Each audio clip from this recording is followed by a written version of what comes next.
এক যুগ পর বিশ্বকাপের নকআউট পর্বে জায়গা করে নিল জার্মানি। আইভরি কোস্টের বিপক্ষে নাটকীয় 2-1 গোলের জয়ে রাউন্ড অফ 32 নিশ্চিত করেছে চারবারের বিশ্ব চ্যাম্পিয়ন। অন্য ম্যাচে সুইডেনকে 5-1 গোলে হারিয়ে বড় ব্যবধানে জিতেছে নেদারল্যান্ড। আর জাপানের বিপক্ষে হেরে বিশ্বকাপ থেকে বিদায় নিল তিউনিশিয়া। এদিকে রাতে সৌদি আরবের মুখোমুখি হবে স্পেন। প্রথম ম্যাচে গোলশূন্য ড্র করে চাপে লা রোহারা। বিশ্বকাপের আরও খবর জানাচ্ছেন রাজিন সালে। 2014 সালে বিশ্বকাপ জয়ের পর প্রথমবারের মতো বিশ্বকাপের নকআউট পর্বে উঠল জার্মানরা। নিজেদের টুর্নামেন্ট স্পেশালিস্ট বলে গর্ব করা দলটি আবারও ফিরল বিশ্বকাপের মূল লড়াইয়ে। আইভরি কোস্টের বিপক্ষে ম্যাচের 30তম মিনিটে ফ্রাঙ্ক কেসিয়ের গোলে পিছিয়ে পড়লেও দ্বিতীয়ার্ধে বদলি হিসেবে নেমে জোড়া গোল করে দলে ত্রাতা হন ডেনিস উনদাফ।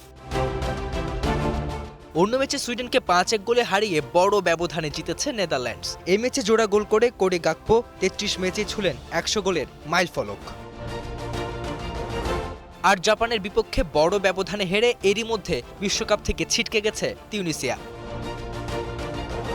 এদিকে অস্তিত্ব রক্ষার কঠিন পরীক্ষায় রাতে মাঠে নামছে সাবেক বিশ্ব চ্যাম্পিয়ন স্পেন। আটলান্টার মার্সিডিজ ভ্যান্স স্টেডিয়ামে এইচ গ্রুপে সৌদি আরবের মুখোমুখি হবে স্পেন। প্রথম ম্যাচ ড্র হওয়াতে বাড়তি চাপে আছে লামিন ইয়ামালরা। রাজিন সালে, গ্লোবাল টেলিভিশন।